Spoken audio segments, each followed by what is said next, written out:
Hello friends, আমি beauties beck and cook চ্যানেলে আবারও চলে এসেছি আপনাদের সঙ্গে একটা 2 টিয়ার কেক শেয়ার করতে।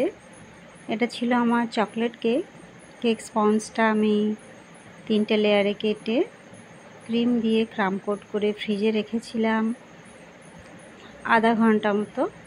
তারপরে আমি ফাইনালাইজিং করছি।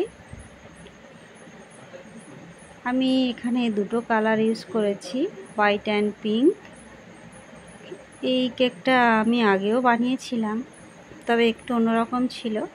কাস্টমার আমারই ফটো দেখে সেখান থেকেই চুজ করে আমাকে বলেছেন বানিয়ে দিতে। আমি জাস্ট একটু চেঞ্জ করে দিয়েছি ডিজাইনটা। আর যেহেতু অনেক দিন হয়ে গেল আপনাদের সঙ্গে আমি 2 টিয়ার কেক শেয়ার করিনি, ভাবলাম এটাই আগে শেয়ার করে দিই।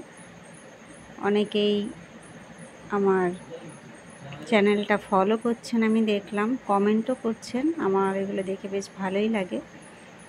আচ্ছা, এখানে আমি একটু পিঙ্ক কালার নিয়েছি, ফুড জেল কালার আর কি।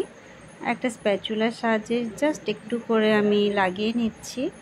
পুরো কেকটা আমি পিঙ্ক বানাবো না, একটু হোয়াইট অ্যান্ড পিঙ্কের মধ্যেই থাকবে, জাস্ট একটা শেড আর কি। আর দেখুন, এটা আমি একটু আলাদা করে টেনে দিলাম, একটা ঢেউ খেলানো একটা ডিজাইন চলে এলো।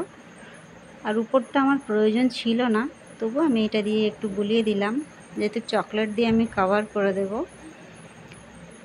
দুটোই টিয়ার আমি রেডি করে রেখেছি। এইটা প্রায় আমি 2 ঘন্টা ফ্রিজে রেখেছিলাম। তারপরে আমি এটা সেট করছি। সব সময় চেষ্টা করবেন 2 টিয়ার 3 টিয়ার কেকগুলো যখনই এইভাবে সেট করবেন, ভালো করে কেকটা ফ্রিজে রেখে ঠান্ডা করে সেট করে নেবেন, তাতে কোনো অসুবিধা হবে না যতই দূরে কেক যাক না কেন। এখানে আমি একটু চকলেট গানাশ নিয়েছি, পাইপিং ব্যাগে ভরে নিয়েছি, নিয়ে আমি এটা উপরে দিয়ে দিচ্ছি। পরে সাইডে ড্রিপ দেব।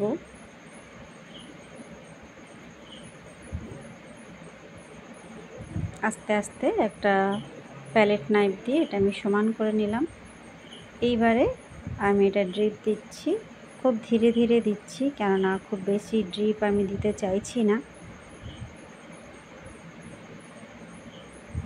এই কাজগুলো করার সময় একটু সাবধানতা অবলম্বন করতে হয়, কেননা যেন প্রপার জায়গায় ডিজাইনগুলো হয়। উল্টোপাল্টা জায়গায় পড়ে গেলে সেটা দেখতে ভালো লাগে না। যদিও আমার কোনো রকম সমস্যা নেই, আমি উপরটাও চকলেট দিয়ে দেবো। আগে ড্রিপটা দিয়ে নিচ্ছি, তারপরে আমি উপরটাও পুরোটাই কাভার করে দেব।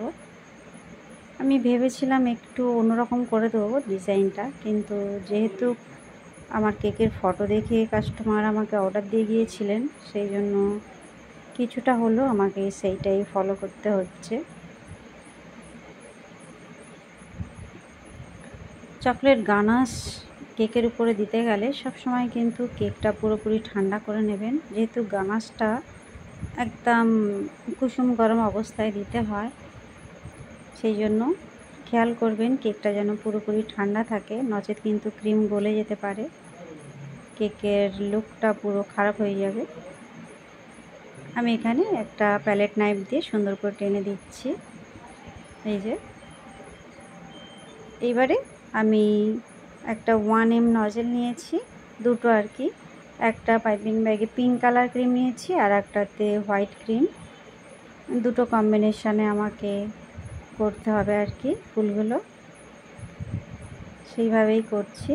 জাস্ট প্রেস করে একটু এপাশ ওপাশ করে দিচ্ছি, মানে জাস্ট একটু কি বলবো, বাঁকিয়ে বাঁকিয়ে তুলেছি ফুলগুলো।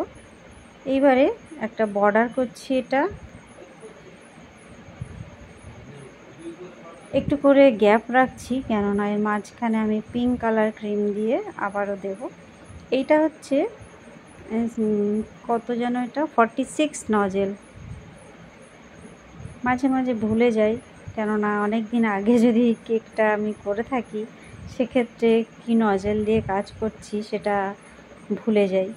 সঙ্গে সঙ্গে এডিট করলে আর এগুলো ভুলে যাওয়ার সম্ভাবনা থাকে না, কিন্তু টাইম এত কম থাকে যে সব এডিট একসঙ্গে করা হয় না।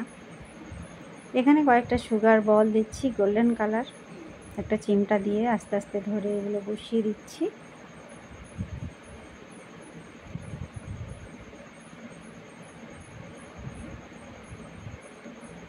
একটা বার্থডে ট্যাগ আমি এখানে লাগিয়ে দিলাম। পরে আমি কেকটায় নাম লিখেছিলাম, সেটা আমি আর শ্যুট করিনি। এই হলো আমার কেকের ফাইনাল লুক বন্ধুরা। কেমন লাগলো? ভালো লাগলে বা একটু হেল্পফুল মনে হলে অবশ্যই একটা লাইক করবেন। আমার চ্যানেলে কিন্তু এরকম 2 টিয়ার 3 টিয়ারের বিভিন্ন ধরনের কেক আমি শেয়ার করে রেখেছি, সেইগুলো দেখতে পারেন। দেখা হবে আপনাদের সঙ্গে নেক্সট নতুন কোনো ভিডিও নিয়ে। সবাই ভালো থাকবেন। Bye bye.